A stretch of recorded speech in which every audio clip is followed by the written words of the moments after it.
Shalom, selamat pagi Bapak Ibu Saudara-saudari yang dikasihi oleh Tuhan.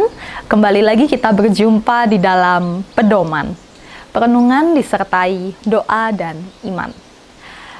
Saya mau mengajak kita semua untuk bersama-sama membuka Alkitab. Bacaan firman Tuhan pada hari ini diambil dari Ibrani 10 ayat yang ke-24. Ibrani pasal yang ke-10 ayat yang ke-24. Dan marilah kita saling memperhatikan, supaya kita saling mendorong dalam kasih dan dalam pekerjaan baik. Nah, Bapak Ibu, biasanya kalau suasana di pegunungan pada pagi hari yang sejuk, kita biasanya akan mendengar suara seperti ini nih. Suara apa itu, Bapak Ibu? Ya, betul. Suara burung. Tapi pernahkah Bapak Ibu memperhatikan burung-burung yang terbang dengan menggunakan formasi V? Jadi ada burung yang terbang paling depan, semakin ke belakang formasi burung itu semakin melebar. Rupanya formasi V ini digerakkan oleh para burung bukan tanpa suatu alasan loh Bapak Ibu. Ketika terbang, maka bagian ujung sayapnya akan menciptakan arus angin untuk burung berikutnya. Jadi dengan kata lain, terbang dengan formasi V ini dapat meringankan sekitar 15% energi yang digunakan oleh burung dibandingkan dengan ketika mereka terbang sendirian.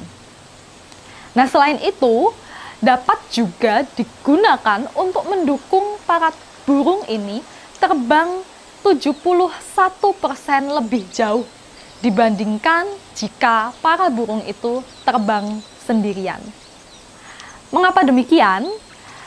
Kembali lagi karena dorongan angin yang ditimbulkan oleh burung yang memimpin paling depan, ini memberikan tambahan angin yang tentu saja mengurangi energi yang harus dikeluarkan oleh burung-burung yang mengikutinya. Berarti dengan demikian, tentu saja burung yang memimpin inilah yang akan terkuras lebih banyak energinya dong. Ya betul. Nah, permasalahannya adalah kalau burung yang paling depan ini, yang memimpin ini sudah terkuras banyak energinya dan kelelahan, maka apa yang akan dilakukan oleh mereka? Yang menarik adalah mereka akan bertukar posisi, burung pemimpin ini akan bertukar posisi dengan burung yang ada di belakangnya. Burung yang energinya masih jauh lebih banyak tentu saja karena kehematan energi yang diperoleh, karena perjuangan sang pemimpin, sekarang bisa bergantian untuk memimpin. Dan begitu pun seterusnya nanti ketika burung pemimpin menggantikan, terus capek, lelah, maka digantikan oleh burung yang lainnya. Sungguh sebuah formasi yang cerdas, bukan? Tetapi di dalamnya kita juga melihat butuhnya kekompakan, dibutuhkan kepekaan, dibutuhkan kerjasama. Dan tentu tidak dapat dibayangkan kalau pemimpin ini sudah kelelahan, burung yang memimpin ini sudah lelah dan tidak ada yang bersedia untuk menggantikan, mereka juga tidak akan terbang jauh dan lebih ringan. Itulah makna mendalam dari sebuah sinergi. Saya pernah mendengar sebuah ungkapan yang menyatakan demikian, Bapak Ibu. Jika kamu ingin berjalan cepat, berjalanlah sendiri. Tapi jika kamu ingin berjalan jauh, berjalanlah bersama-sama. Sebuah pesan yang langsung saya ingat hingga sekarang. Terkadang sinergi itu mengajak kita kepada sebuah tujuan yang baik, tapi kenyataannya belum tentu semua dapat menjalin sebuah sinergi yang tepat dan benar tentu saja. Nah, kembali di dalam bacaan firman Tuhan hari ini, kita melihat setidaknya ada 3 hal yang perlu mendapatkan perhatian. Yang pertama, Bapak Ibu, di ayat 24, dan marilah kita saling memperhatikan. Maka yang pertama adalah memperhatikan. Seperti burung-burung yang mengikuti, harus memperhatikan kondisi burung yang paling depan, kondisi burung yang memimpin ini. Begitu pula sebaliknya, burung pemimpin ini juga harus memperhatikan burung-burung yang mengikutinya. Bukankah sebagai makhluk sosial, salah satu kebutuhan yang seringkali kita tuntut adalah perhatian? Katanya anak suka bikin masalah di sekolah. Ternyata pas ditanya lebih detail, sang anak ini hanya ingin mendapatkan perhatian lebih dari orang-orang yang ada di rumahnya. Artis-artis bikin sensasi, bikin gosip-gosip. Supaya apa? Supaya mencuri perhatian dan kembali mendapatkan ketenaran.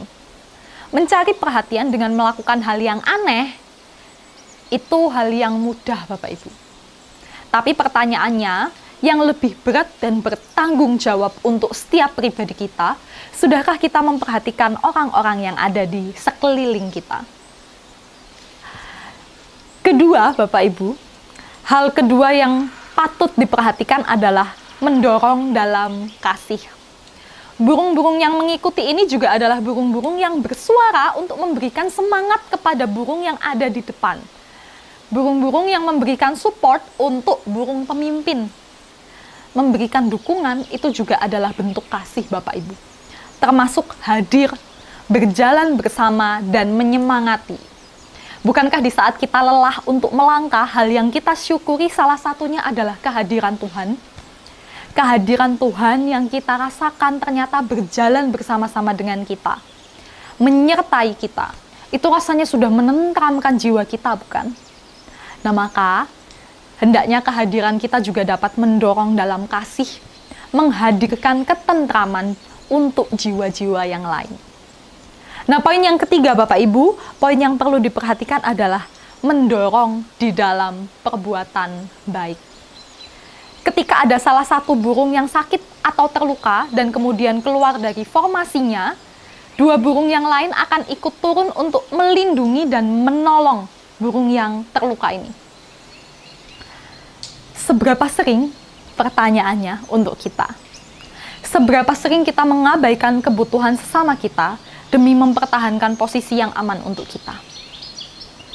Seberapa sering kita menunda perbuatan baik kita untuk menggapai apa yang kita inginkan?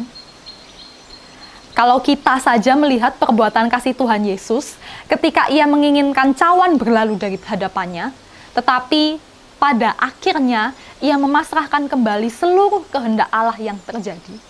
Maka Yesus juga hendak mengajarkan kepada kita semua bagaimana melepas apa yang menjadi keinginan kita untuk dapat mewujud nyatakan kasih dan perbuatan baik. Maka belajar dari formasi burung untuk menghasilkan sebuah sinergi, Tuhan juga menghadirkan perjalanan di dalam kehidupan kita untuk mencapai sebuah tujuan.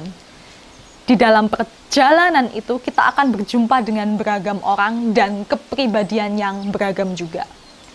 Maka pertanyaannya untuk kita adalah, mampukah dan maukah kita bersinergi? Maukah kita memperhatikan, mendorong dalam kasih dan perbuatan baik untuk orang-orang yang Tuhan percayakan hadir di dalam kehidupan kita? Tuhan memberkati kita. Amin.